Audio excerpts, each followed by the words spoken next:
Hey, welcome everybody to Path of the Brush. I'm your host, Rick. We are on Gen Con TV here on Twitch, and we appreciate all of you joining us today for another, well, not another, this is episode one of season three.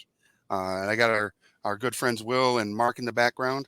Let's get them to come on and say hi. Ew, Hello. there they are. What's Yeah. up, guys? Season Did you have a 3. good holiday break? Yeah, it was nice, Got some more toys, to More miniatures to paint? more miniatures.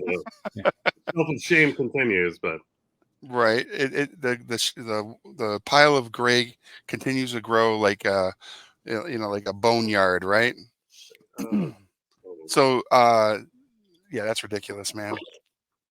For everybody watching, we are doing a little bit of a switch up on this season, in that one of the things I realized over the last two seasons is it's cool to paint a wide variety of miniatures and show off a bunch of different things, but I'd much rather show you what I'm painting to play. All right. And right now, one of the biggest games that we're putting together through League and everything here at Hoplite Games is Conquest by Parabellum Games. And I'm going to be working today on the Tantor, which is part of the Wadroon, which is the orc faction that ride dinosaurs. How cool is that? So I'm going to be working on this big brontosaurus dinosaur right here using the Army Painter speed paints and some of the base acrylics. So I'm going to actually start it off with orc skin and the base, the greens that I want on this model. So Mark, what was the coolest thing you got for holiday this year? the coolest thing I got was only a $12 item. What? So I kind of bought it myself, but it Okay. was I found my old Sega CDX. I don't know if you guys remember the the Sega Genesis came out, right? Mm-hmm. And then it came out with Sega CD, and then they had the Sega CDX, which looked like a Sony Walkman, about this profile or whatever, but it was thick. It's called And the you Sega CDX. could Sega CDX, yeah. And you could Okay. you could put a cartridge in the back. You could All put right. the Sega CDs in there, or you could actually run it like a Walkman, which is ridiculous because it's so big and thick. And so I purchased this thing. I remember I saved my hard-earned money. It was like $300 or something at the time, and I saved all this money. And Mm-hmm. like a month later, they canceled like Genesis and Sega CD because I think was it Dreamcast was coming out, or I don't know if that was in my wheelhouse at the time Okay. when Well, those were anyway, coming out. that So came out, so it was a bit of a video game faux pas on my end there. But anyways, okay. I've unearthed this thing in my basement, and I found it a few years ago, and I bought a bunch of like old cartridges and things like that to kind of like, you know, to get in work at like a replay store or whatever.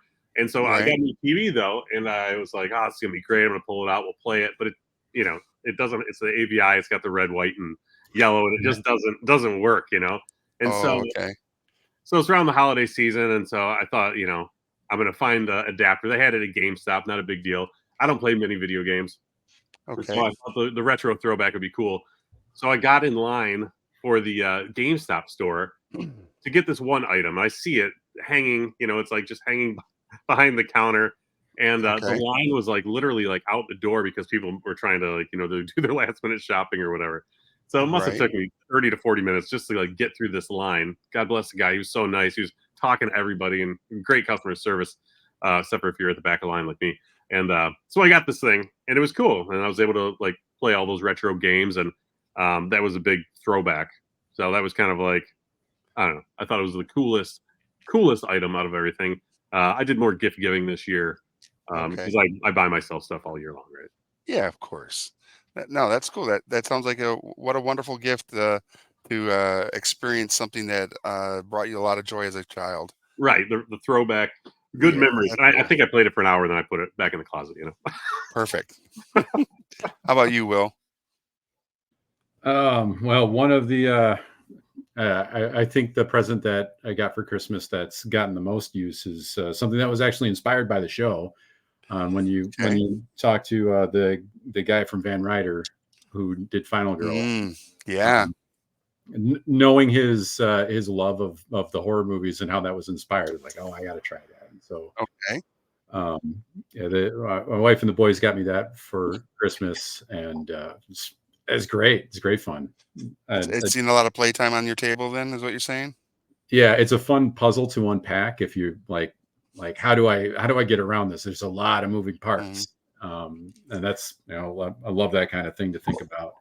And I just got I came by the store last Friday and I picked up the Krampus one. Okay, Santa's yeah, Village. Nightmare at the North Pole. Yes. Yeah. And that is an entirely different animal compared to aliens. That is Okay. so far Krampus has kicked me all over the place every time I try. That's a tough fight.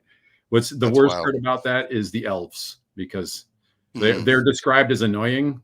They're cheerful, endlessly cheerful, and vibrant, energetic, and annoying. And yes, yeah, they have special rules that make them amazingly annoying. That's amazing, and I love it. I'm glad you're having a good time with that. Yeah, that's super good.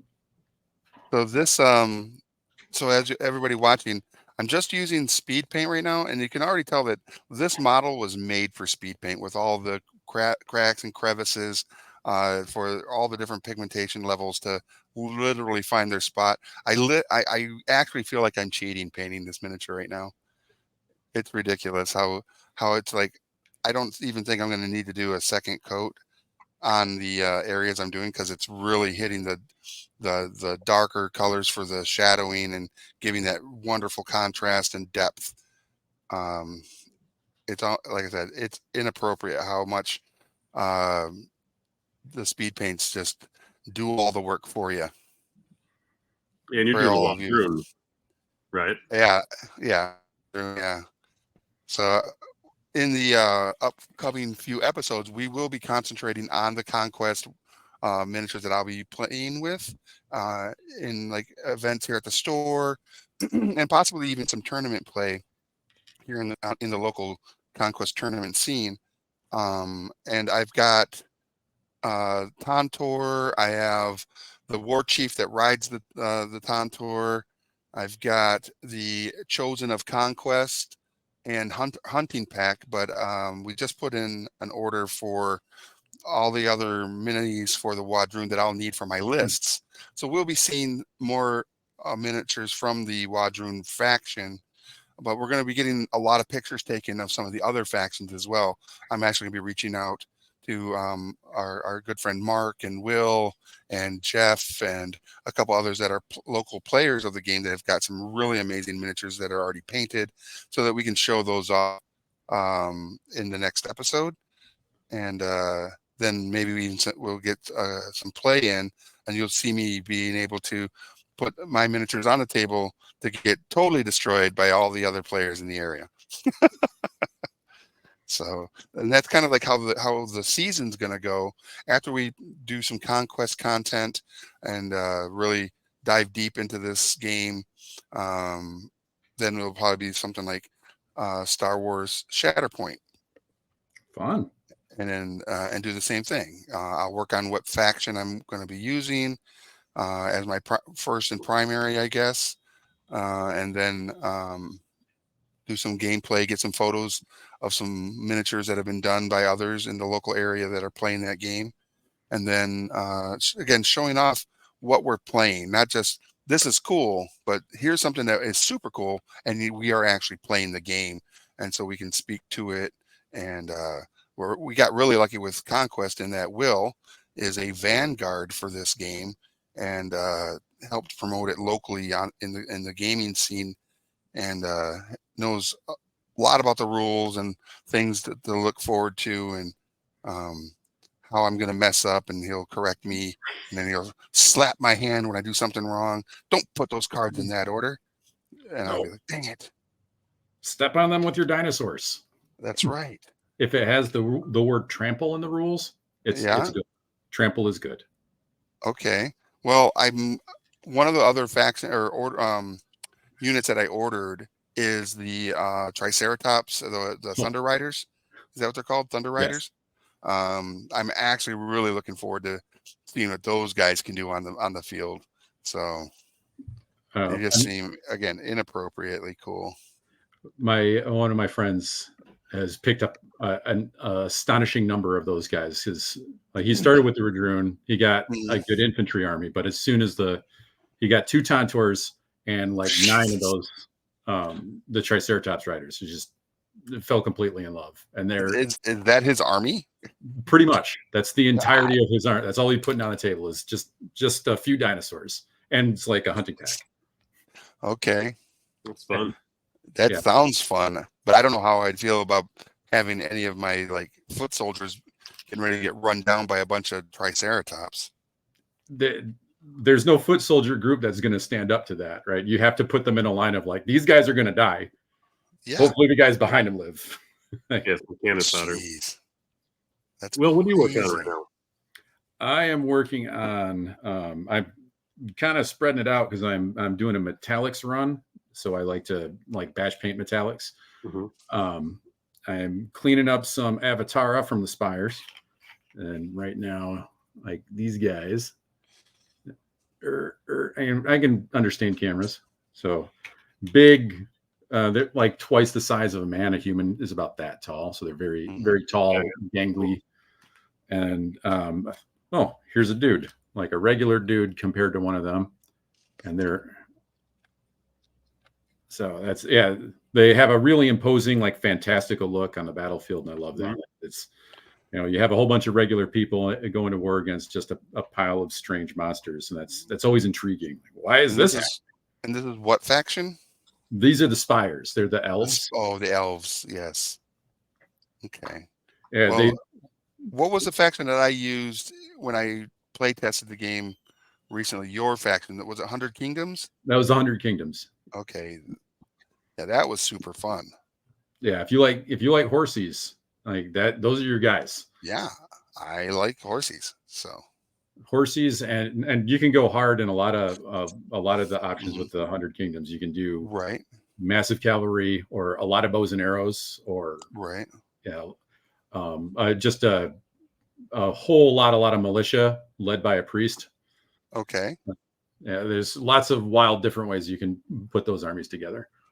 I was really having a good time playing. One, because I was winning only through points based on being closest to the markers, the objective tokens or whatever.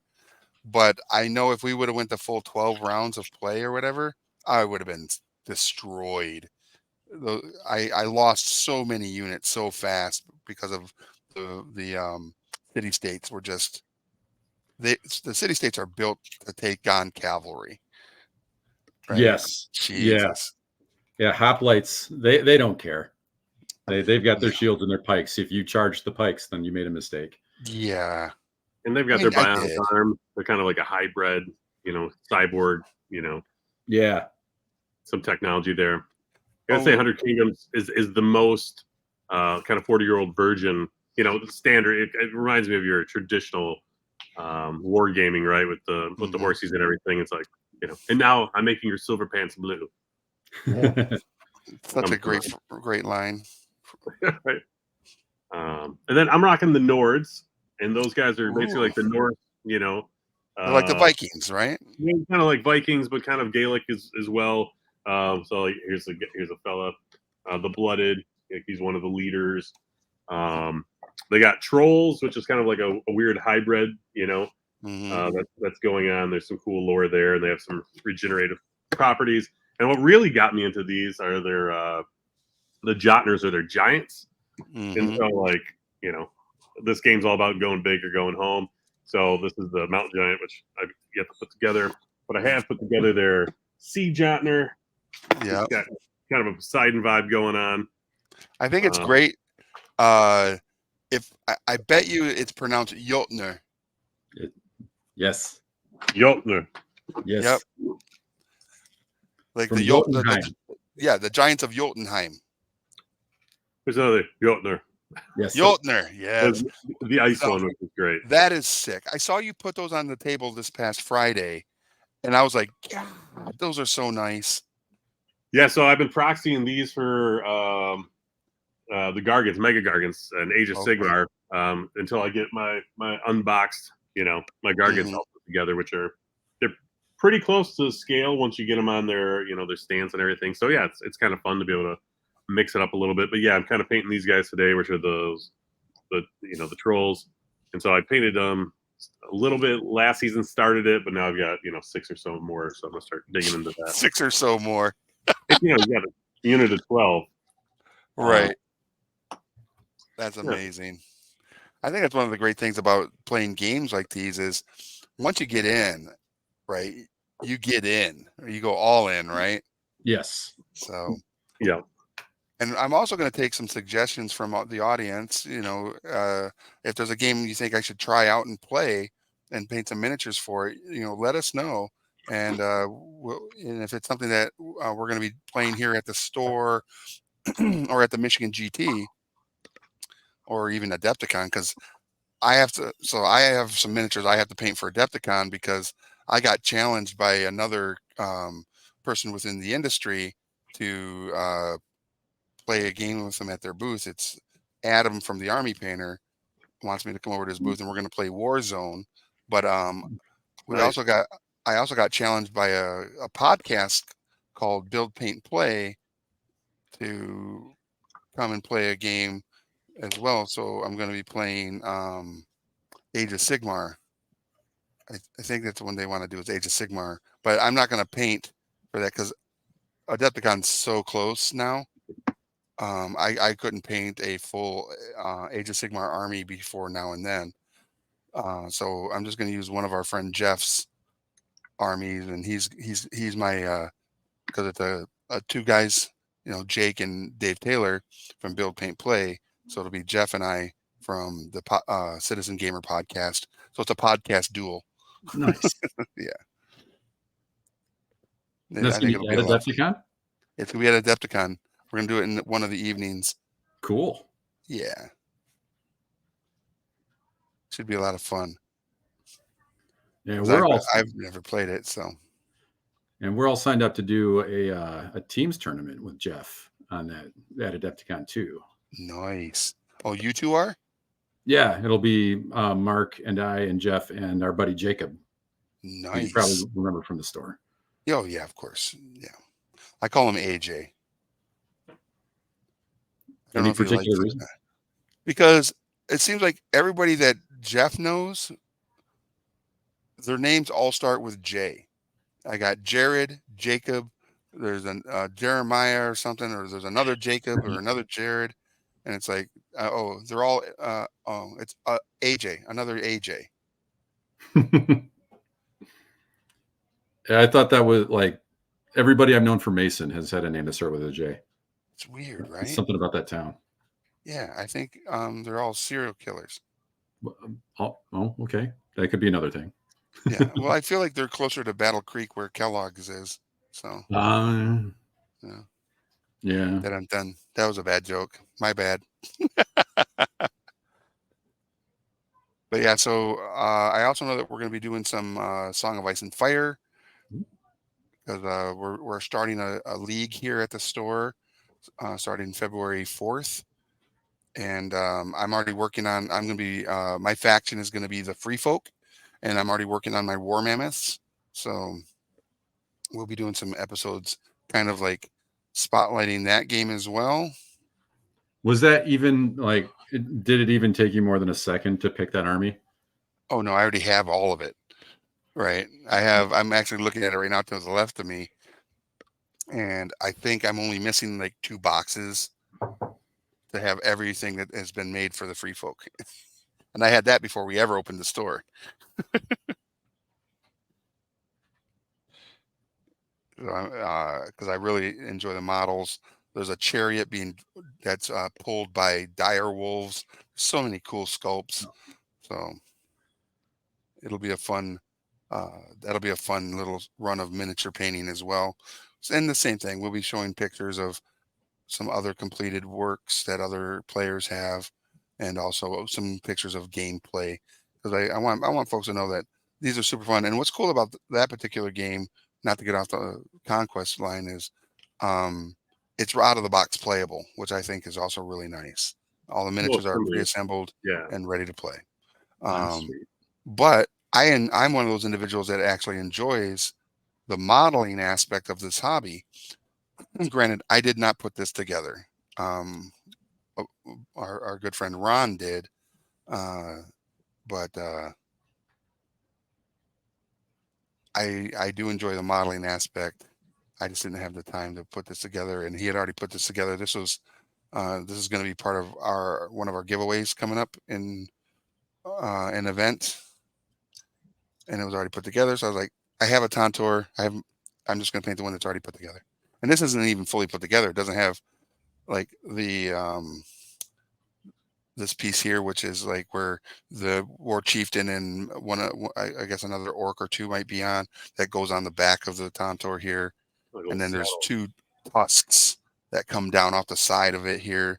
Those aren't attached currently, because they'll just get in the way of what I'm trying to do right now. But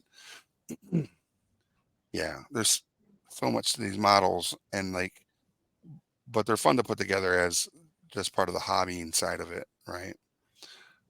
At least I think that's a fun aspect of the hobby is the modeling. So Oh, I love it. It can be relaxing, yeah, and it can set your inspiration off too. Like, oh, what if I did this? Well, now I'm going to right, get some green stuff and some clippers, and as soon as I clip this thing, I got to make it work. right. Kind of like working under the gun like that. Yeah, and the other thing about the modeling aspect too is when you're looking at the model and you're putting it together, you're going to see things that you may overlook if it's already a pre-assembled model, right? I mean, like, oh, that I didn't realize that was what that is, just by until you actually start putting the model together. Like, oh, that's cool. Like these stone side pieces here where the tusks are attached to, you know. I was like, this is kind of a neat little design and stuff. And I think it might be, is it a certain type of stone that they use to create this, or and if so, do I need to make it like a white marbled out piece, kind of like how the city states that Jeff has that white marbling for the bases or whatever, Yeah, which look amazing? Or am I going to Yes, go more of a rough granite pulled out of a mine, right? that So got me into paint minis when I was way younger. Like yeah, once you get into them and assembling them sometimes too. Like the model makers did those little nods to you. Like you're never yeah, going to see this once you put it together, but this is how it works. right, And it just that set my imagination off when I was a kid, and like those granite things on the side of that. And then you got it like, so where's the quarry? Where did they get it? And what's right. their What's the what? story? Yeah, where do they live? What's the what kind of rocks are they getting near where they live? Like there's a whole lot Hmm. that just starts rolling in your head when you're looking at it. Well, I hate to say it, but when I started like looking at the Wadroon and thinking about all the stuff that they have, the different dinosaur types and stuff, uh, when I play this game, if there was like a intro song that or walkout music for it, I want it to be the Flintstones theme song. It just seems right. So that does seem right. Yeah. Well, now cool. you should do like Dino Pink for the next one, or what was it? He was like kind of He off was like a magenta. purple. Yeah, Purpley, purplish. Yeah, I might do one of the Thunder Riders dinosaurs like that. A fun purple. I think that'd be kind of cool. Well, it's interesting is like the box art for this model is like a reddish brown with a grayish under, like this area here is kind of grayish, whereas mine will not be. And the other thing I plan on doing that's going to be a little different, I think, is I do it a lot with like the Dungeons and Dragons dinosaur models I painted, the T-Rex, Triceratops that they made. Is I tattoo them or make it look like they've been branded, right? And I think I'm going to do something like that. Maybe put some branding tattoos that are kind of like tribal on the models so that they have more of a standout. Like my Wadroon is from this tribe, right? The bloodletting tribe or whatever, right? And because I know that Jeff is also doing Wadroon, and I don't want his Wadroon to because again, like you said, the story behind it. What is the history of these ones? Well, mine are from the bloodletting tribe. What is yours? Oh, you're from the snot flingers. Cool. Where are your snot flinging markings on your dinosaurs? Otherwise, those are now mine. Gross. Right. You just got to put your brand on it. Yeah. Got to brand them. All branding. Yes. Yeah, I got to say the assembly. We were talking about assembly a little bit. I Mhm. have of last year got into a little bit of a fatigue, if you will. Like I Okay. had a little too big for my britches and wanted to, a tournament or something was coming up and like switch your army out halfway through, and you're like, oh man, now I got to assemble and paint all these up, and this looming date of this tournament is coming up. Right. Um, I don't suggest doing that. So definitely like take your time, enjoy it. Yeah. It's like the points, extra points you're gonna get is great in a tournament from being painted, and you want to always look your Mhm. best. Um, but really, is that like 15 extra points going to make you win the whole thing? Maybe Maybe. not me, but maybe. Right. Yeah, if you're at the point where those 15 extra points are like might be the difference between victory and defeat, Dude. and you would have already had 4 other armies already painted all the way. Right. We wouldn't be having this conversation right now. Yeah, that'd be a different story. Yeah. Whereas I don't think I'm going to be painting to where I need my people to be, the judges come around and go, wow, that is a spectacular, Tantor. I want them to come up and go, yep, you painted it and it looks fine at 3 feet away. Yeah, that's my whole shtick. If it looks good at 3 feet away, you did a great job. So, because I want to play the game. I'm not worried about that stuff. But I know like Jeff takes that part of the tournament play very seriously, and it has actually made a difference in his positioning in tournament play. So and hats You have a off to soft score. that. Yeah. Yeah, and you were there, Rick, when Jeff was doing that airbrush tutorial, and like, yeah, he's an excellent Yep. painter. So definitely learned a lot of skills there. And Mm-hmm. for this, some of this, I'm not using the speed paint, but I am using, the Army Painter wet palette. So give some love to those guys. Nice. Yeah. Yeah. Big shout out to Army Painter. They are Yeah. freaking awesome. And shout out to Parabellum, the company that makes Conquest miniatures. And yeah, and to our good friends over at Game Envy. We're using their little water cup today. They're known for making the hobby handle. I just don't think this is gonna work on here, so we'll just put it out of frame.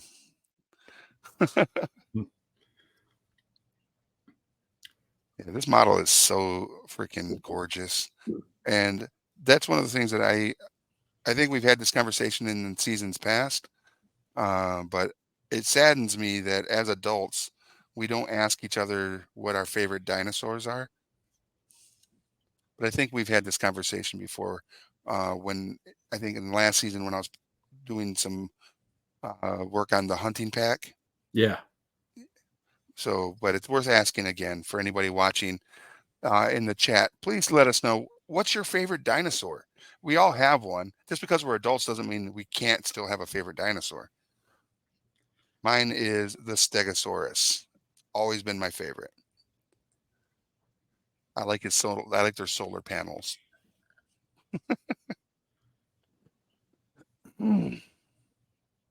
That's a really fun question to ask grown-ups. I should do Yeah. that more. There's a soft spot in my heart for the Allosaurus. It's like the Okay. T-Rex light Yeah. at the museum here nearby in MSU. They had an Allosaurus skeleton, and we Nice. always used to go there like as kids. We went for my dad when he was watching us. It was like a cheap date. He could just take the kids there. It didn't cost anything, and they could check out the museum. And Nice. my little brother and my little sister were terrified of that Allosaurus skeleton, and I'm just like, he just looks cool, guys. Look at him. Right? It does look cool. I feel like there was a recent exhibit at one of the museums or science events locally that was one of those uh, dinosaur exhibits, but it's where they're like animatronics. Ooh. I don't know if it's still going on, but I'm almost certain it was like within the last couple weeks going on. Oh man. Yeah, Hope I didn't miss it. That'd be a fun thing to take the kids to. yeah. That's so good. Like But an old go ahead. Chuck E. Cheese doll, animatronic Chuck E. Cheese. Those are. Oh yeah, but I don't not think animatronic is what nightmarish. you think of. It's like, you know, Five Nights at Freddy's style. Right. That's what I'm thinking too. Is like, how did something that as a child I enjoyed, and I'm sure you guys enjoyed Chuck E. Cheese at least once, Uh-huh. went from being that enjoyable event of going and watching the animatronics sing their versions of any uh, current pop song to Five Nights at Freddy, where it's like, oh, and at night they kill you. Yeah, super freaky. Yeah. I knew a lot of kids who got nightmares about them like back in the day. They were just enough uncanny valley where Mm-hmm.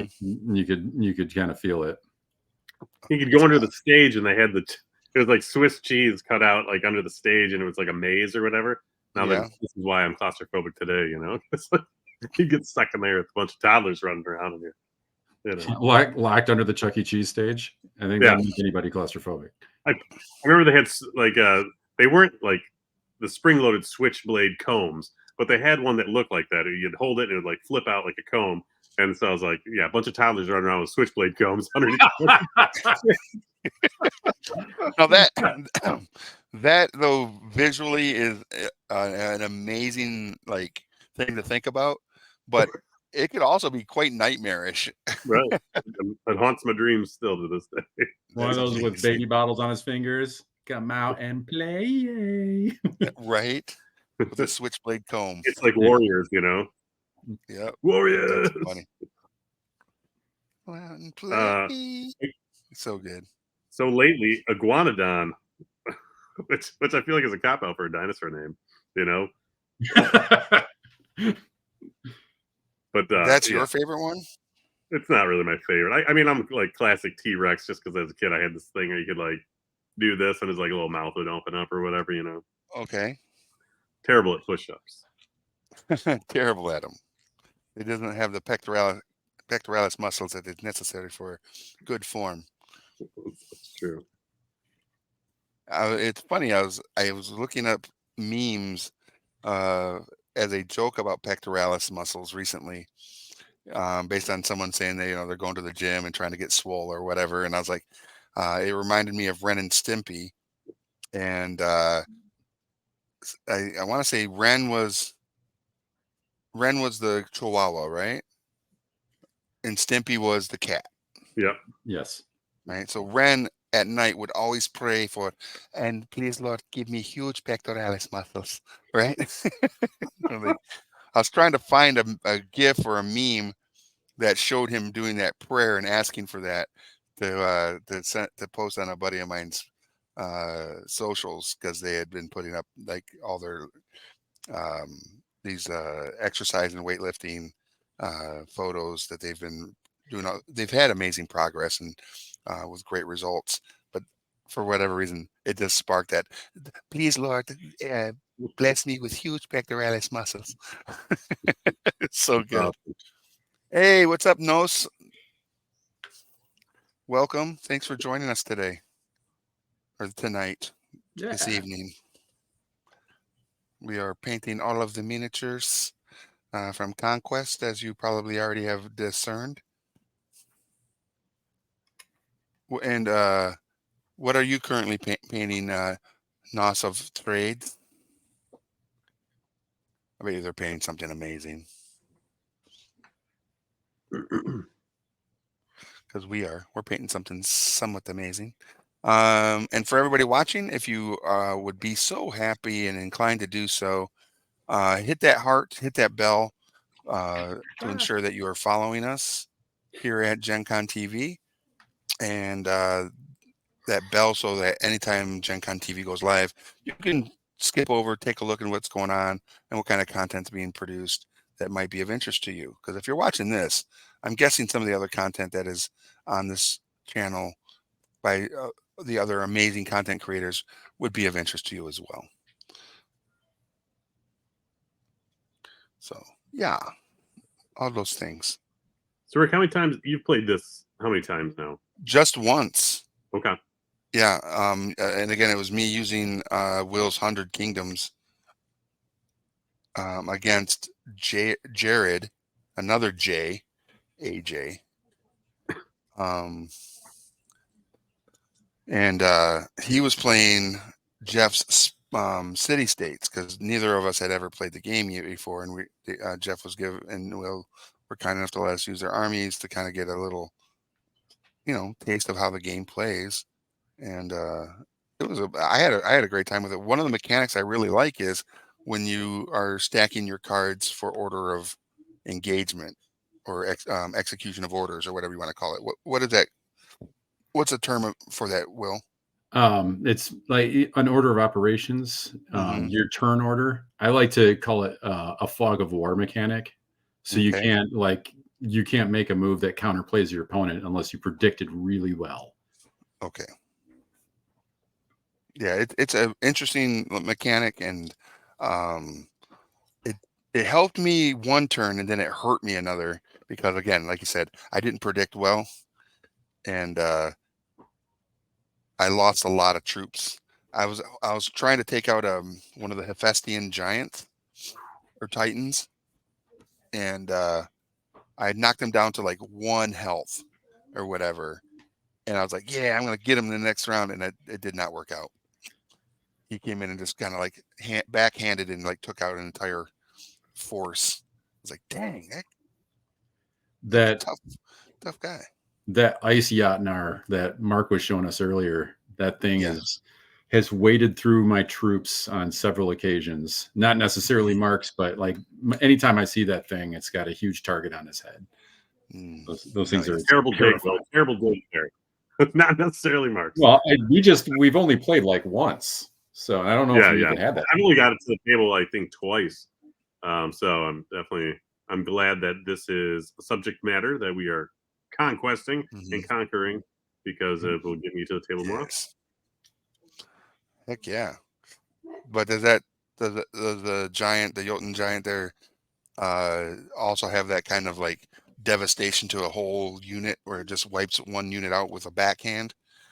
It's so easy to think of that in Lord of the Rings. That moment was when they're talking about Sauron when he had the ring, just wandering through people, waiting with his mace. The mace even looks the same. Jesus. Yeah, it just walks through a pile of guys, and they're like, "Well, they were there." Yeah, just slaughters them, sends them flying for a half mile. And he can do some spells, right? He's got like ice breath and a few other things that are pretty unique. As you would hope, like because the frost giants are the ones that bring in Ragnarok. It's on them, right? Yeah, that he feels like it. The rubber really meets the road with those guys. Okay. Dang. That's wild. But that's one of the things that I like about these different games that we'll be painting and doing, and stuff is there's some cool lore to them, or if it's not direct lore to the game, it is, and you can look at the Nords and you can think and talk about the Vikings and the Gaels and all the northern forces of Europe, right? The city states are absolutely the Greeks. Oh, right? Yeah. Yep. By their own admission. Yeah. Oh, yeah. So there's a lot of fun associations with those, but I enjoy that because it may not be real history, but it sparks conversation around real history, right? Like we could be playing this game, and then all of a sudden we could be talking about, uh, the war of in Troy, Achilles, and all these wonderful stories of legend, just because a game sparked that conversation, which I think is kind of cool. it's fun when they do pay like a deep homage to the mythology from a different cultures too. Like that teaches you a lot. Oh, absolutely. The I don't know if I've had an opportunity yet to gush to you guys about what they've got coming down the pipes. If you've heard about the Sorcerer Kings, Yep. Seen those, yeah. yeah, I don't know if you've seen the stuff that they besides the Ifrit and the Jinn, which are Hmm. awesome. They've got Rakshasa coming Ooh, nice. and like four-armed tiger men, and they're gonna be Jotnar sized. They're huge. What? Yeah. Okay. Hmm. That's crazy.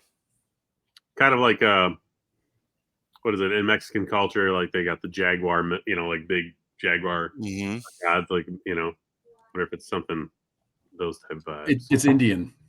Oh, They're it is? Okay.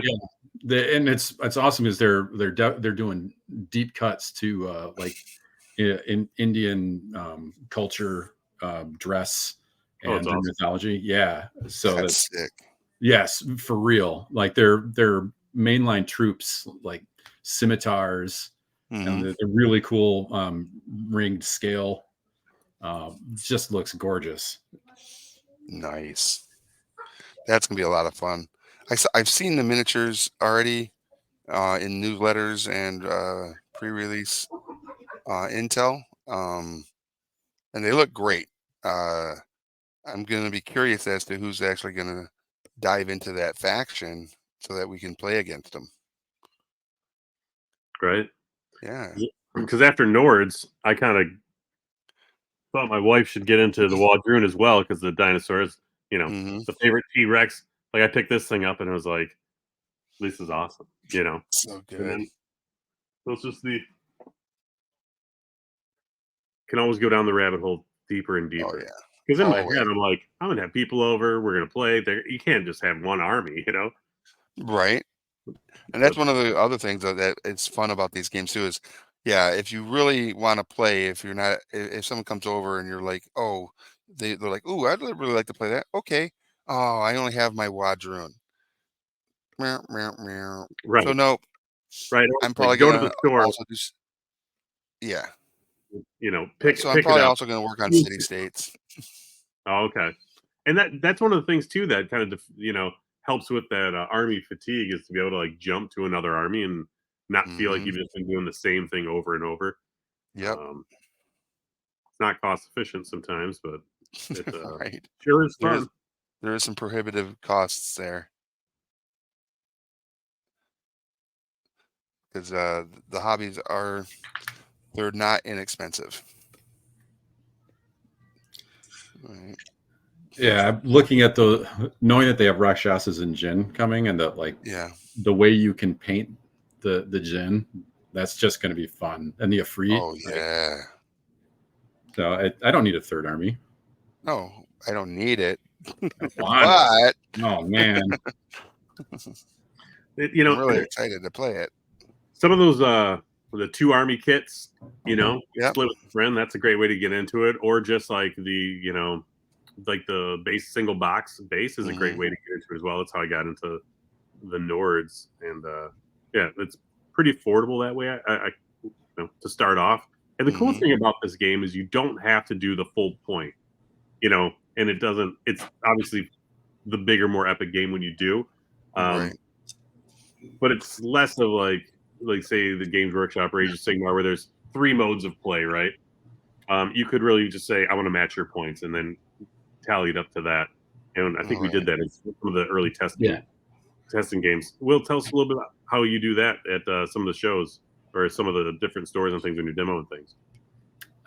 Well, it's kind of to taste. Like if the person has time and they want to go big, like explain, like especially for a learning game, 2,000 points is going to take a long time. But Yeah. you can um, go down to 1,000, go down to 800, go down to 500. But you want to scale the table down too, Hmm. so that makes it Yeah. like you're just not waiting for the people to walk over there and punch each other. Right. Um, but yeah, it's real. Like the points balance out really well, and it doesn't feel so lopsided when 1,000 point, it's 1,000 points versus 1,000 points. Like in other games, that feels like, certain armies just overperform at the lower levels, and it's just not fun for somebody. Right. Yeah. So it looks like we've been on for 45 minutes, and I think I've gotten quite a bit of that base green. I just got a little bit more to go, and the base green for the skin is going to look pretty much done. Nice. What do you think would be a good contrasting color for underneath, like this area here, and on the belly? I have a thought. I want to hear what you two suggest, or whoever's watching, if you want to comment, what color you think would be a fun contrast to that. To Like the a green. yellowish orange, maybe. That's what I was thinking. That's what I'm going with too. That's what I was thinking. Is yellow orange. Yeah. Dang. Look at us. Dinosaur. Color theory. Yeah.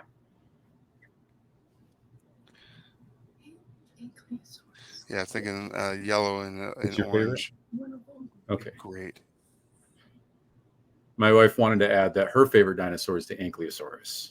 She heard Ankylosaurus. That's the she one heard with the like the bony ball on the end of their tail, right? Yeah. Yeah, that's my number 2. That's a good add-in. Like a turtle that's that put on their serious face. Right. It's crazy how many dinosaur names I do not remember now. But when I was like elementary school age, I would be all, when I was 6, it was the height of my dinosaur knowledge. Yeah. Right. It's the most important trivia. Well, I feel like a lot of adults ask kids that question, right? It's like, oh, do you like dinosaurs? Well, what's your favorite dinosaur? Oh, that's great. Get out of here, kid. Now get out of here, kid. You can't just go up to them and say, hey, kid, you like gladiator movies? Right. You can't do that anymore. Airplane took that away from us. That's right. What a great movie. But I don't know how well it would hold up, though. I haven't watched it in a long time. I think Leslie Nielsen stuff ages well. Okay. It's still good. Are you talking Airplane the movie with the Yeah. I just brought that up the other day. It's like they're going through some turbulence, and they're like, the plane can't handle it. The plane's cracking up, and the whole all the passengers are like, like laughing as it's like shaking. It's the stupidest thing. But yeah, I was walking through the halls of the office making an airplane joke the other day. So nice. Very timely, guys. Very timely. Yeah. Well, what's interesting about it is just the amount of like dad jokes that or what we would call a dad joke today was utilized as the main punchline drive for that movie. Surely you can't be serious. I am. And don't call me serious. Yeah. Don't call me Shirley. Yes. So good. And then he's like sweating, and it's just like pouring down his face. Well, that more literal humor, I've always loved that. Like the guy had a drinking problem. Yeah. Can't actually drink it. So good. I've actually been watching a lot of classic 80 movies that fit like the fantasy genre, and just to see again if they hold up, and they're the ones I tend to like gravitate towards as to watch at least once or twice a week. I mean, a year. But I watched The Princess Bride. Oh, that's classic now. Yeah, and it holds up.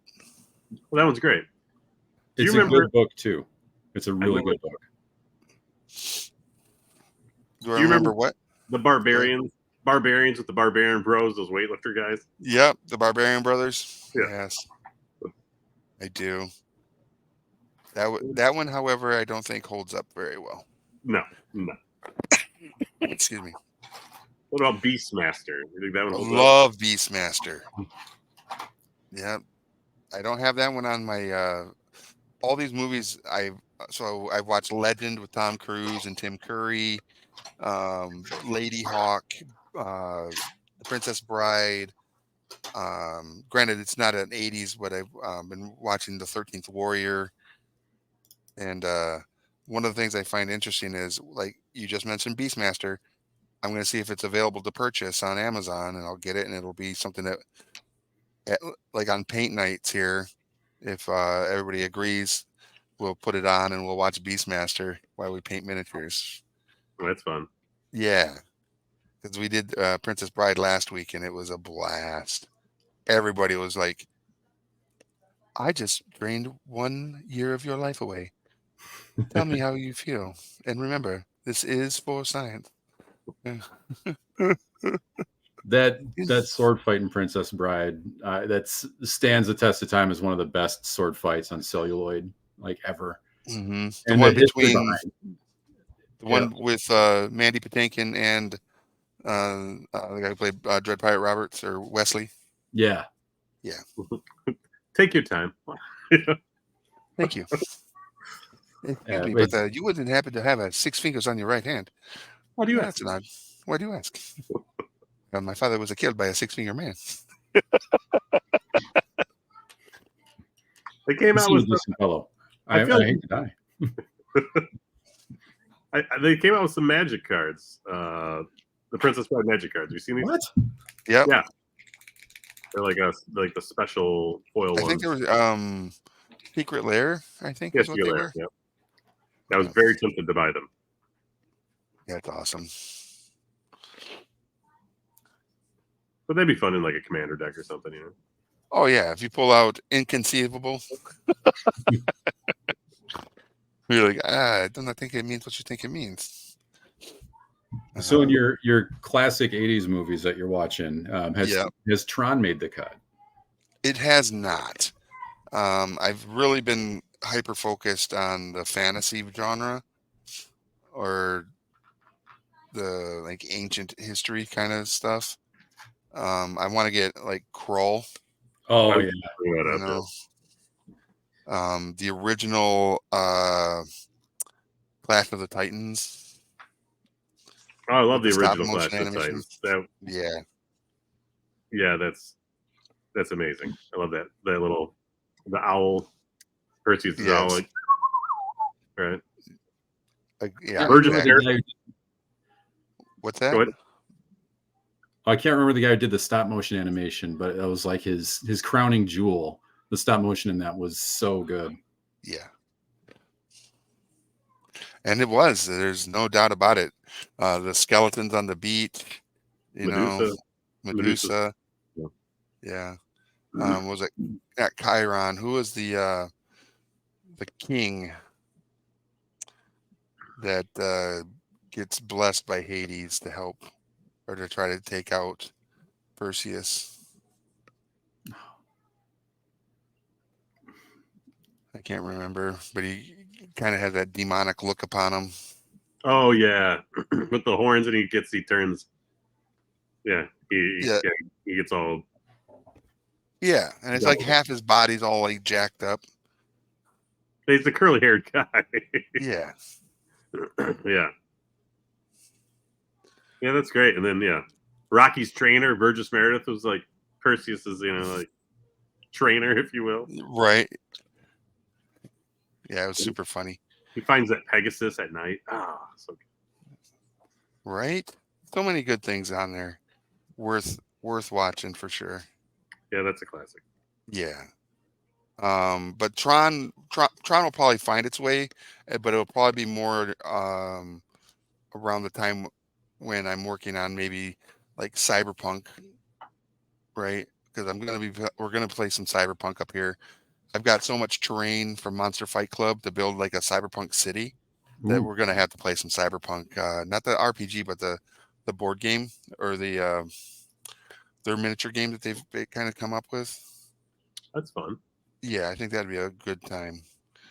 Or do the RPG and just use using the miniatures that are out there, and do it in the cityscape stuff.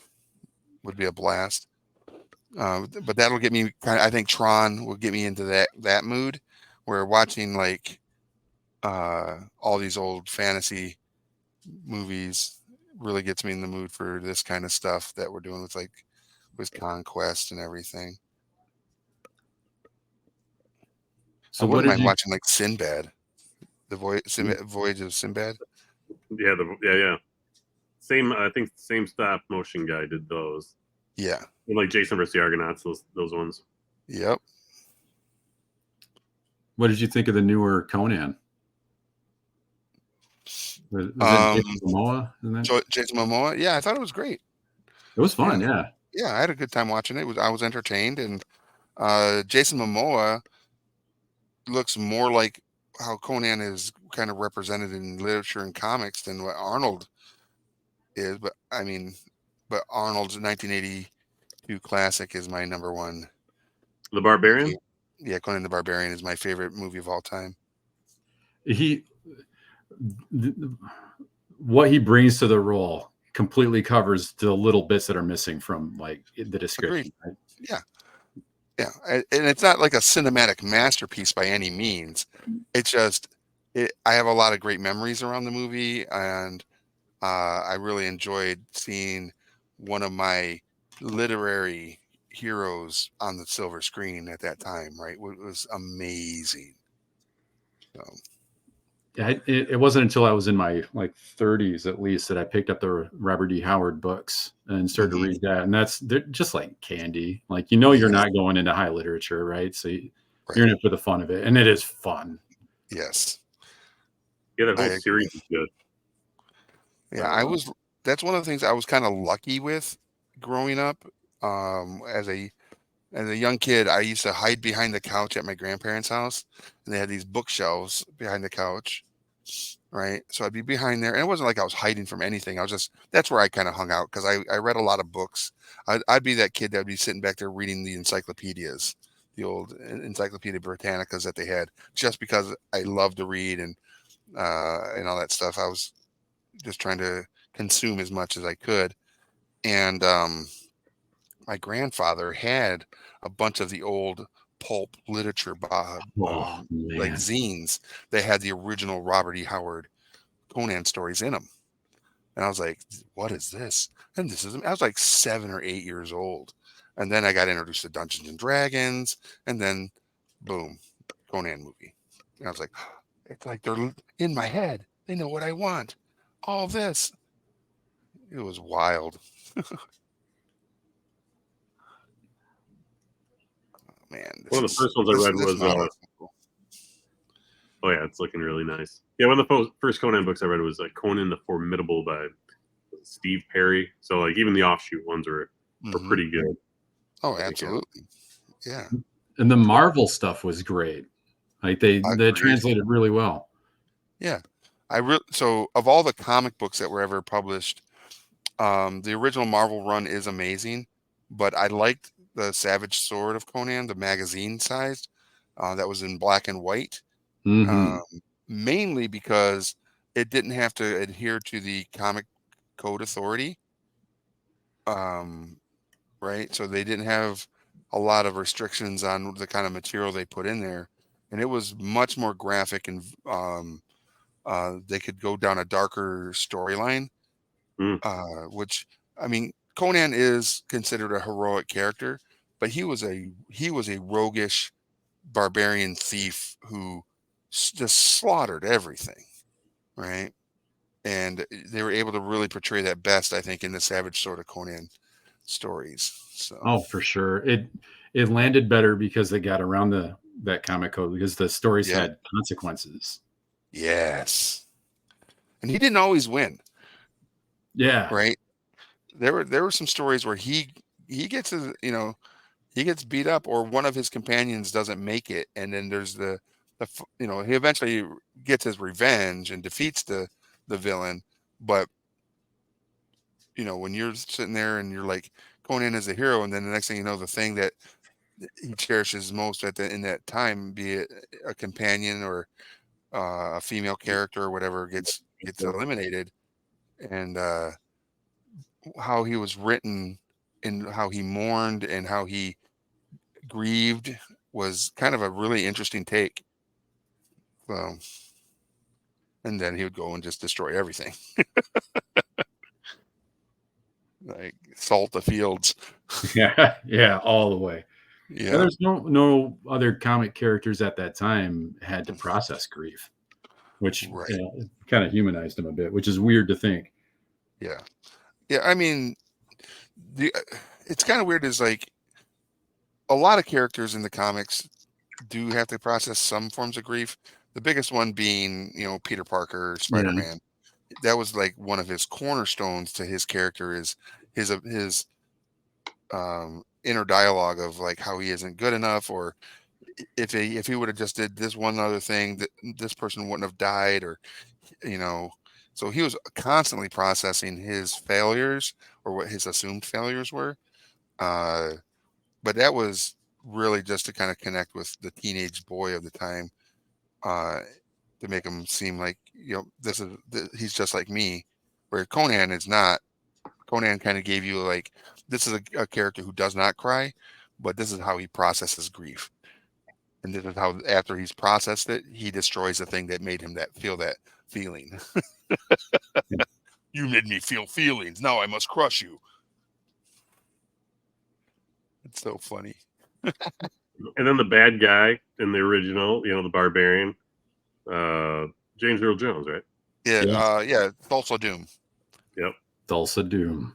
Yeah, He's great got character. that big snake, right? Yeah, At the end. and worst of all, you killed my snake.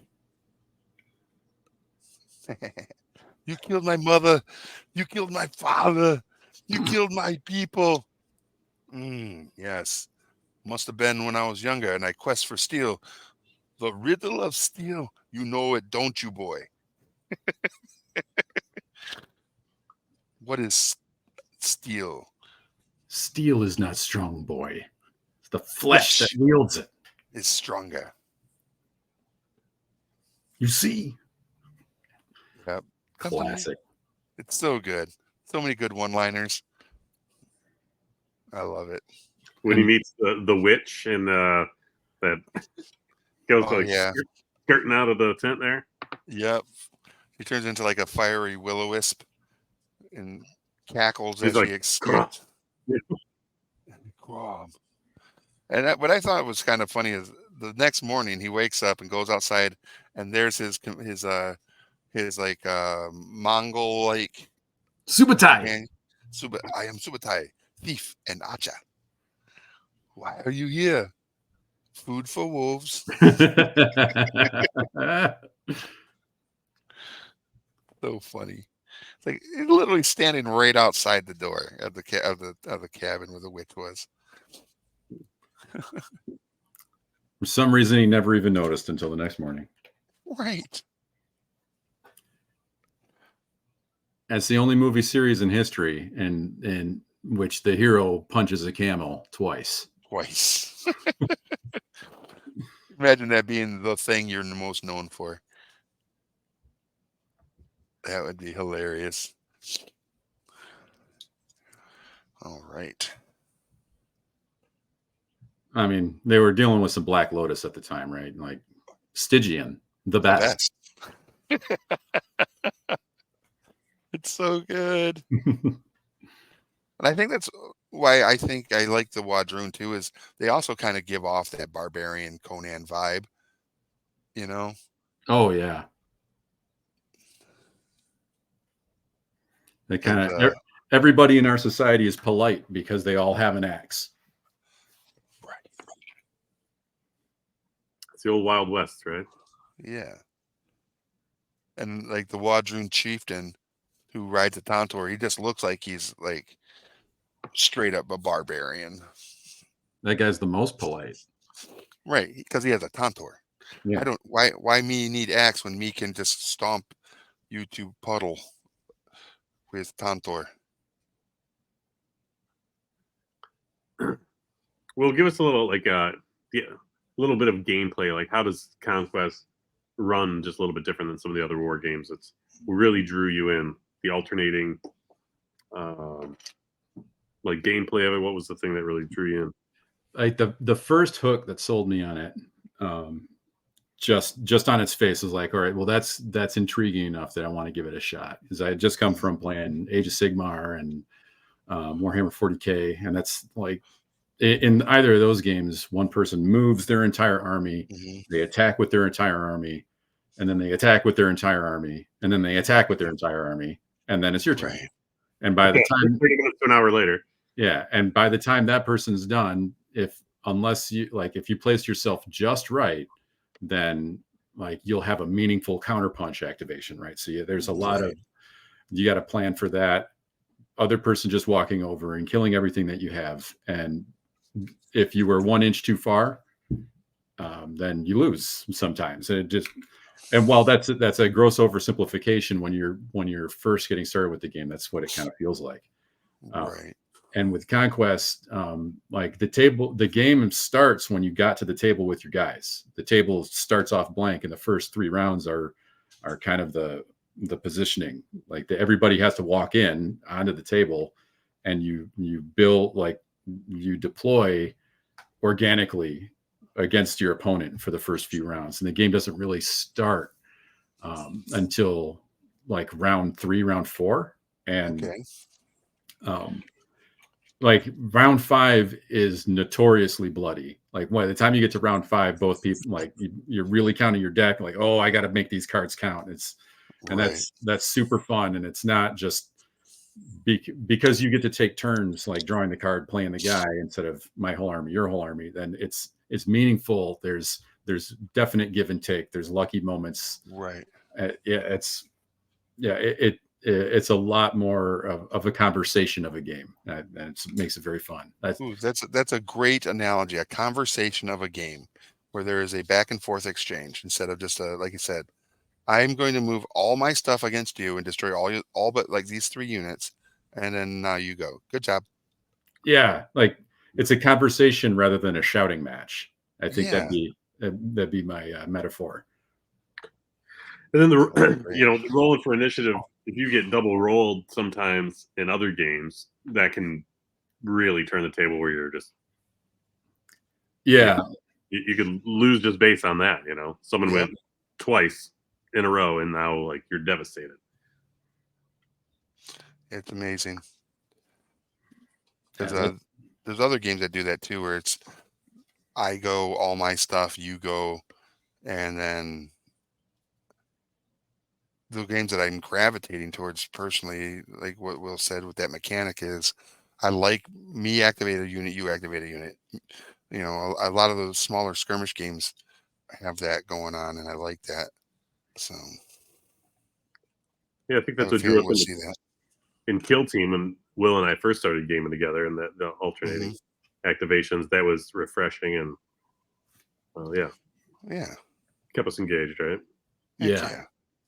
So Will and Mark, do you guys know Kill Team pretty well?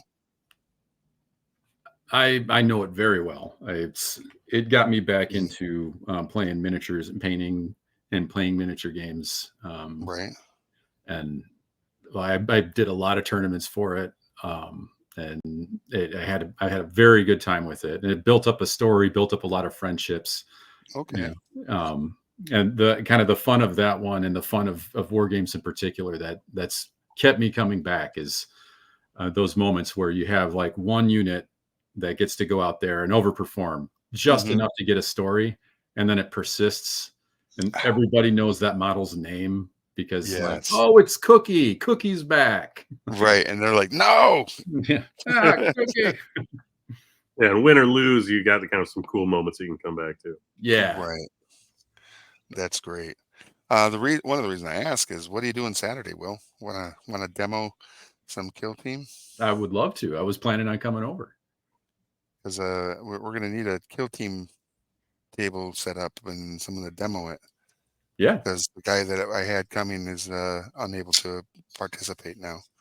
He got whatever that post-holiday flu was, COVID flu thing that was running around, hitting everybody like a freaking Mack truck. Yep. He finally got it. That made the rounds. Yeah. No, I would be happy to.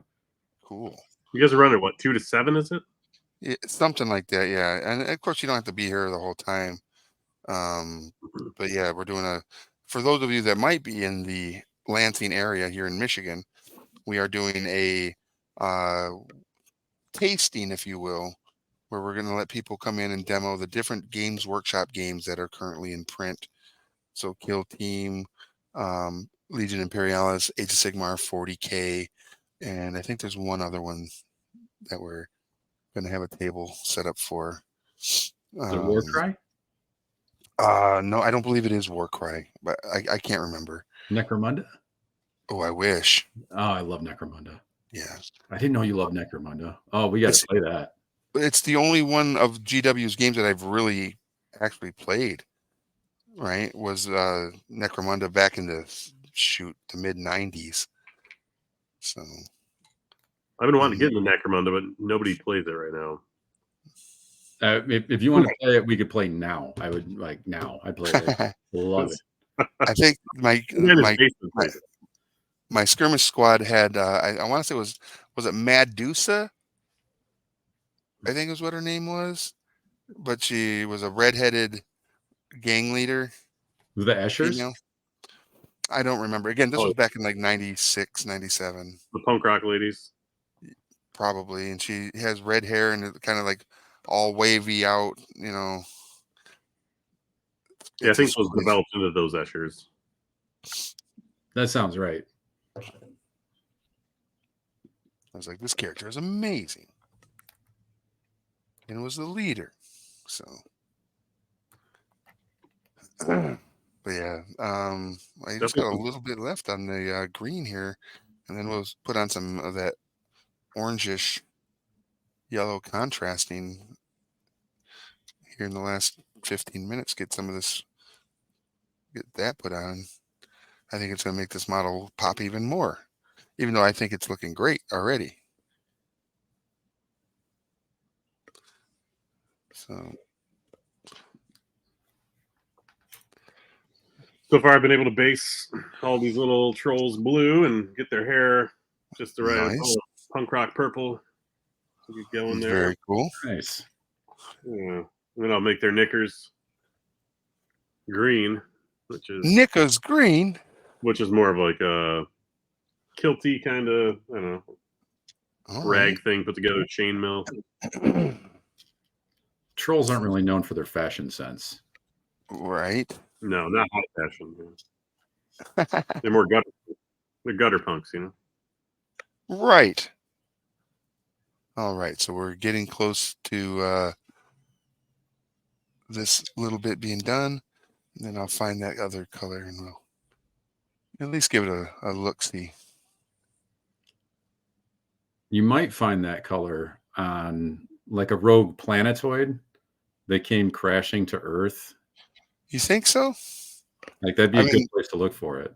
The only time I ever remember a rogue planetoid colliding between the Earth and the Moon was in 1994. Yeah. It came from outer space. Mm-hmm. Apparently unleashed cosmic destruction. I remember hearing about this on the news. Yeah, destroying man's civilization. Was cast in ruins. But 2,000 years later, Earth was reborn. I feel it was maybe a stranger place, filled with sorcery, savagery, and super science. That sounds right.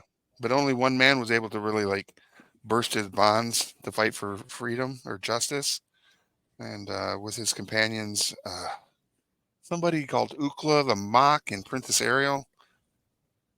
And with his courage, his strength, and his fabulous sun sword, he was Thundar. Was it Thundar? Thundar the Barbarian. Yeah. Thundar the Barbarian. That's right. Thundar the Barbarian. Yeah, so good. I mean, I do have a shtick where I mean, obviously, I love barbarians. I think it's an amazing character type. I think. Let me get you a wig. I'm gonna get you a wig next time I see you, like a long lock, so you can just. I can look like a barbarian. That'd be the best. But then I'd have to talk like a barbarian and be like, no, must never do this thing. Only strength prevails. All right. I'm going to do the twist around here to see if there's any spots where I didn't hit the green. No, looks like a little bit behind this thing here. Get that taken care of. All right, looks good on this side. Okay, up and around the head. All right.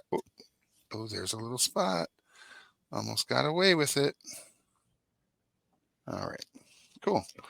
All right, now let's find a nice orange.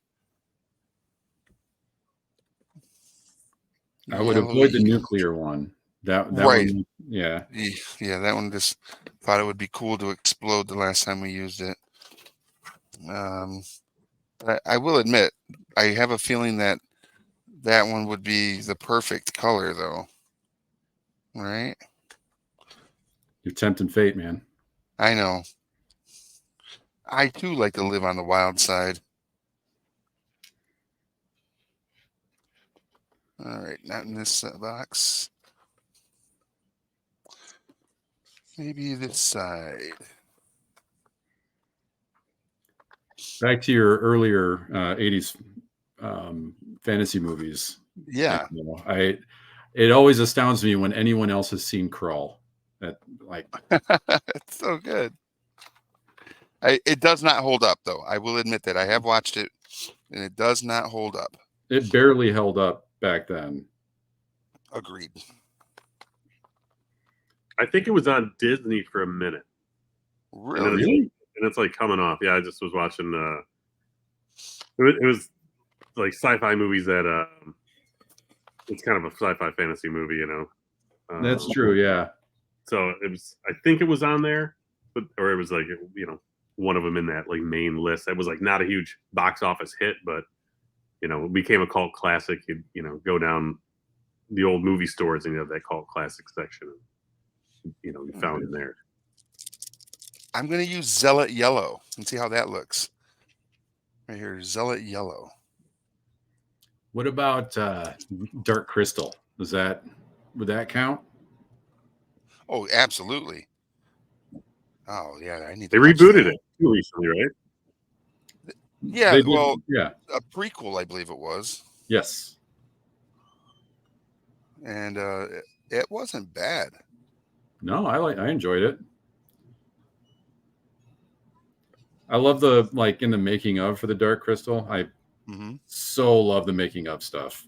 It tickled my fancy. Love that stuff. But for the Dark Crystal, like when the interviews with Jim Henson, yes, just like I just felt like making another world, and I called up some friends, and like if Jim Henson called you up, like you want to make another world, what? I mean, the answer is yes, right? Like always yes.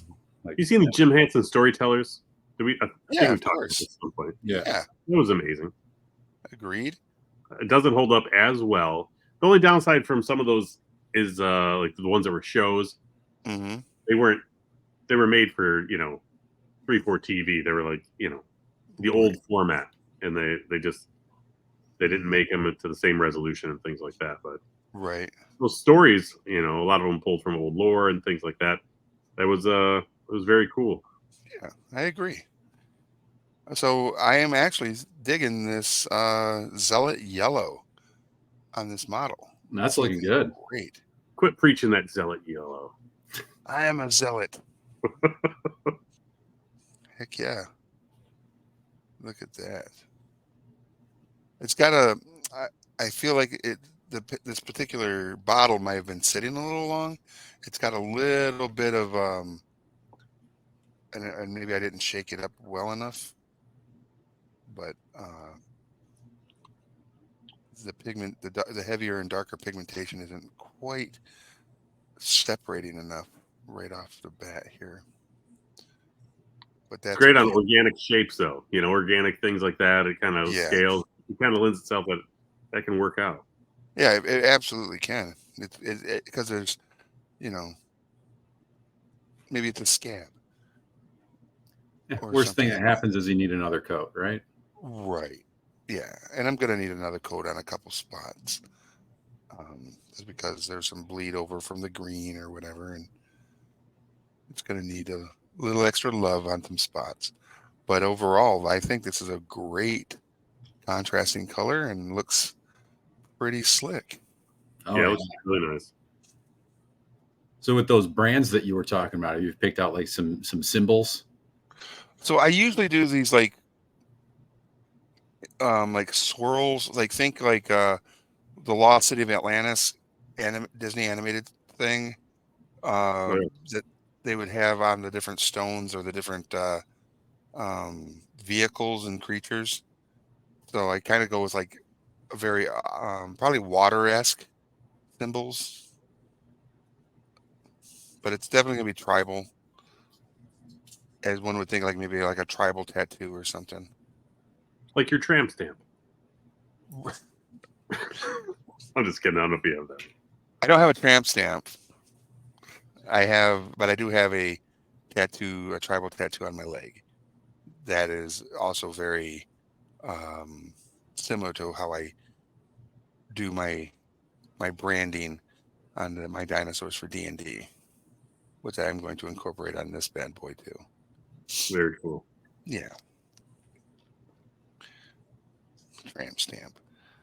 Yes, 10 points. 10 points for tramp stamp. right. 10 points to Gryffindor.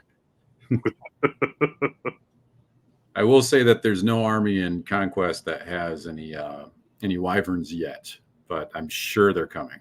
Oh, that would be sick. I love wyverns. I forgot about you and your wyverns. Wyverns are This guy great. and his wyverns. They're a super underrated creature. I've said this 1,000 times, and I'll say it 1,000 more. I love them. I think that they can be extremely devastating in the combat scenario, especially if they're hunting you. All right, so beware wyverns in any campaign of mine. Be very, very quiet. The wyverns are coming.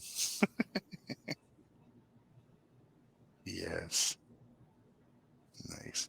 And again, this is another thing that's fun about when painting and modeling is as you're doing something like this, you may soon realize that, oh wait, there was another spot that needed green. And as I'm looking, is this under area here needs to be green on both sides, not the yellow. So I'll go back and fix that as well.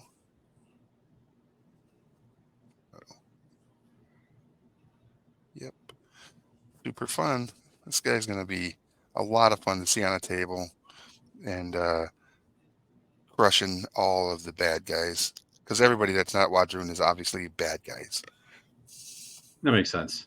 Yeah. At the Wadroon is best.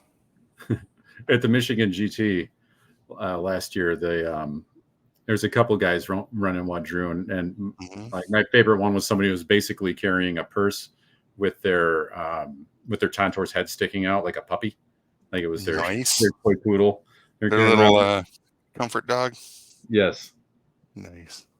They didn't have anything else that could fit their second Tantor, as they took two. Great. 2 Tantors to the field of battle. Ridiculous. He did great. I'm sure he did. I mean, they're going to crush everything in their way. Come on. Be wild. Wow. All right. What do we got? It's 8:24. So we should probably give another shout out and reminder. If you are so inclined, please go give the Army Painter a follow on either their YouTube channel or any other social media platforms if you do not already follow them. They are the paints that we'll be using all season, and we appreciate them and everybody over on the Army Painter team. So yeah, go give them a follow, a like, so that you can hear about all the cool things that coming out under their umbrella, which is the new Fanatic paints come out in March, which is going to be great and fun to play with. So again, keep your eyes and ears open for all that. Also, Game Envy or Hobby Handle.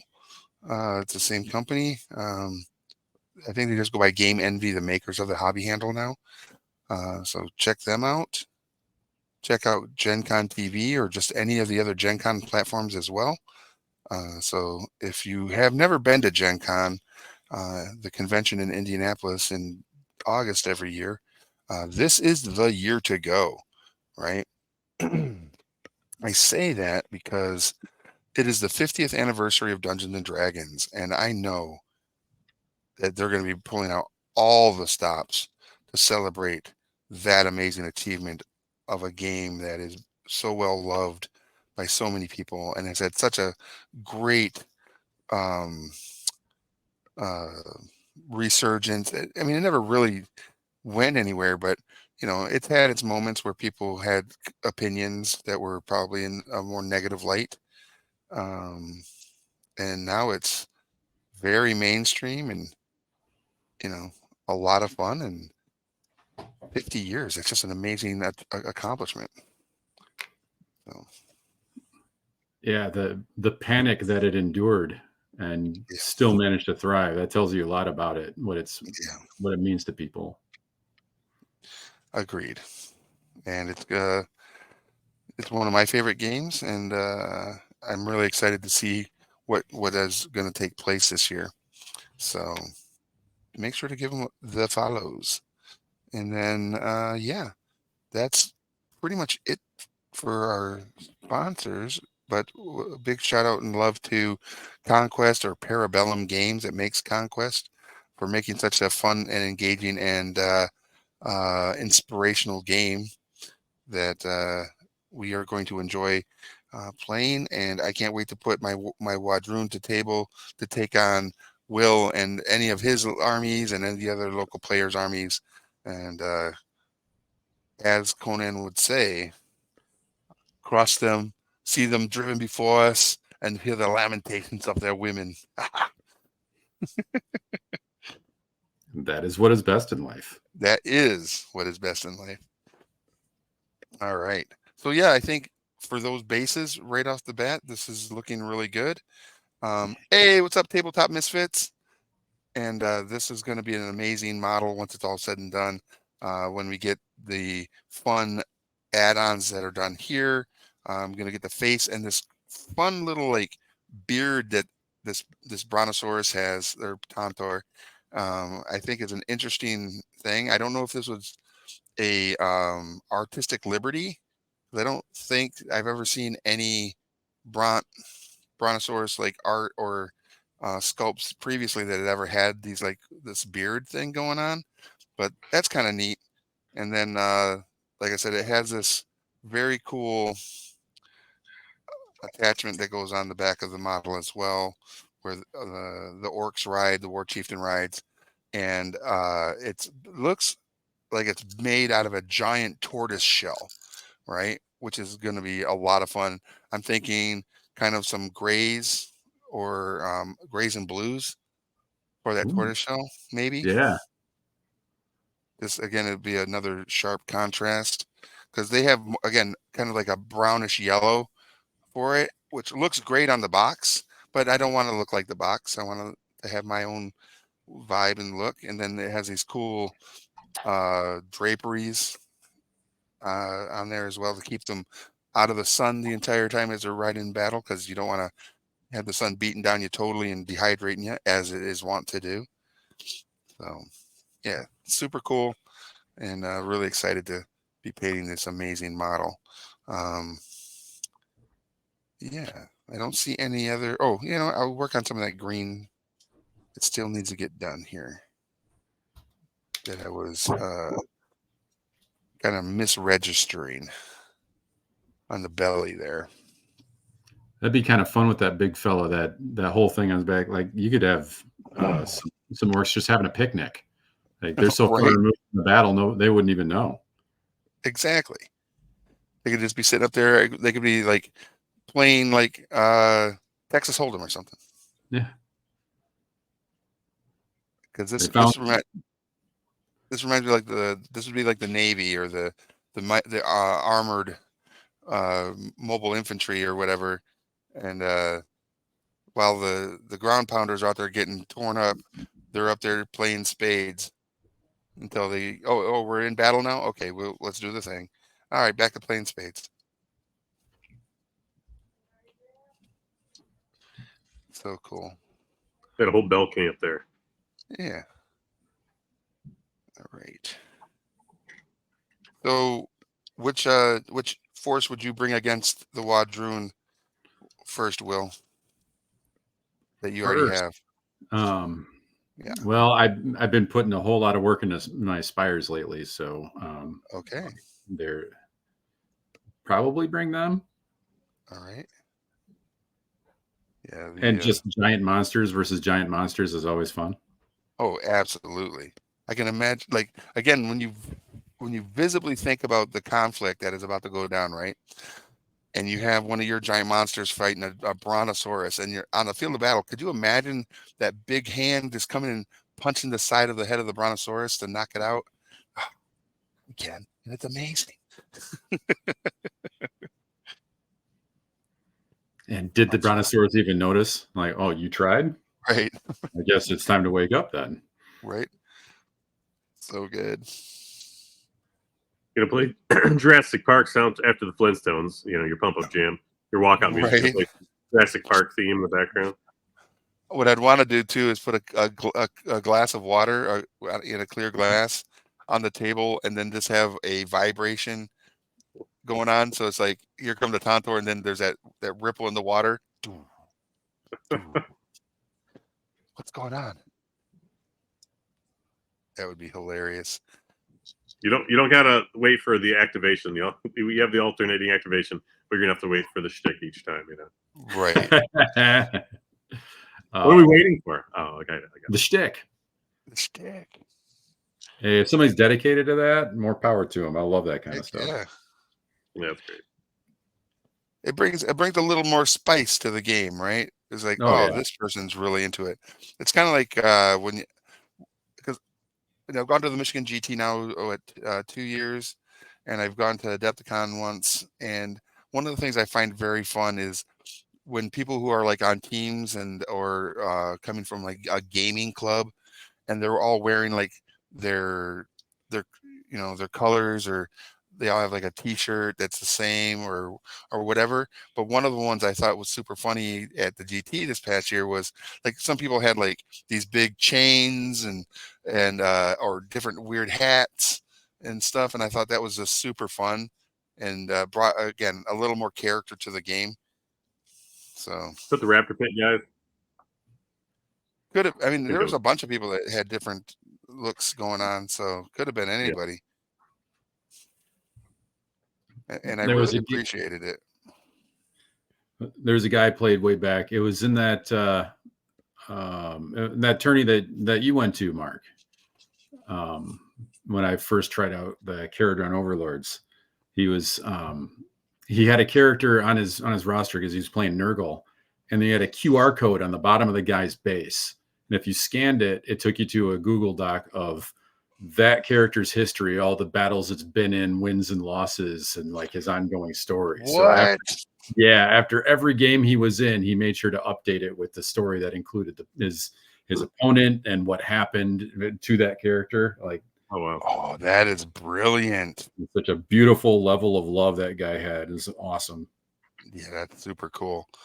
I kind of feel like for the game Warzone Eternal, there has been a new kind of like lore going around a certain character called Trencher Dave, who is just a fan-made character from a conversation, and now it's like become quite a phenomenon where everybody that is in the Warzone group is always curious as to what's going on with Trencher Dave, and Trencher Dave made me the trencher I am today, stuff like that. Yeah. Using all the fun like Starship Troopers stuff, the recruitment poster things that you would see for propaganda pieces, and it's all about this character called Trencher Dave. And I would love to see something like that. Is this amazing? But yeah, I love when that kind of stuff gets a life of its own. Yeah, for sure. All right. Well, we have got about 10 minutes before we normally end on an episode, I think. But I don't have anything I really want to do to this model right now because I need it to kind of like set with what it's got. So what I'm going to do is I'm going to pull out of the box its card, and we can kind of maybe go over a little bit of what Tantor can do. Ooh. Right. Oh, and also like here's the giant freaking um tusks that go on the creature that are like down front here. So I don't know if this one goes like this way or if the ones that go up. I don't know. When I look at the sculpt again, I'll find that intel. I think there's a couple of them that are actually horns that they blow. Oh, sick. Yeah. So all this model, there's a lot more stuff in here. There's some orcs. There's 1, 2, 3, 4, 5. It looks like 5 orcs, and some other fun little things that will be added to this model. But for all that, this is what I got. And the cool thing about this, right? You scan the QR code and it takes you to the updated rule set for it, because as you know, things get balanced. You don't have to, Right. repurchase every single one. There are new ones that come out, but you don't. It's updated as the new rules come out, which is kind of a neat thing. Yeah. Right. The And this rules is are the card. free. And this is the card that you would put in your deck for activation, right? Yep. Cool. Yeah, it's a great piece. I wish there was a way we could maybe next episode we'll have the stat block information for this that we could put up on the screen and look at it, so we can see like that it has trample or whatever, because I have a feeling like if it's got these horns, this has got to be an intimidation piece to certain where it might like break the line or whatever. Excuse me. So we shall find out, and it'll be super cool. But coming up next, I believe, is Actor Roki, which will be a super fun. I don't know how to explain it, but Actor Roki, Burning Saratov, Series 5, Episode 8 is what's coming up next. And it's a Dungeons and Dragons game where the people take on the roles of the characters, they play it through, and I believe they then do some sort of acting skits around those scenarios. Like I've seen people like full garb playing in it, where they look like an orc or a troll or whatever. And it's quite impressive, and it's an interesting way to look in and experience live action play of Dungeons and Dragons. So make sure to stay tuned and watch that right after us at 9 p.m. Eastern. So on that note, I think our show today is going to come to an end. So thank you everybody for joining us. We appreciate you. We for those of you that watch and just hung out, super cool. Again, make sure you hit that heart if you don't already follow, and also hit that bell so that you don't miss out on any shows when they go live. You get that alert, let you know that Gen Con TV has gone live. Thank you to Will and to Mark in the background that make sure that all the bells and whistles are taken care of. And yeah, thank you to Gen Con TV and all of our sponsors. We appreciate every single one of you. And I'm Rick, and I look forward to seeing you at your friendly local game store.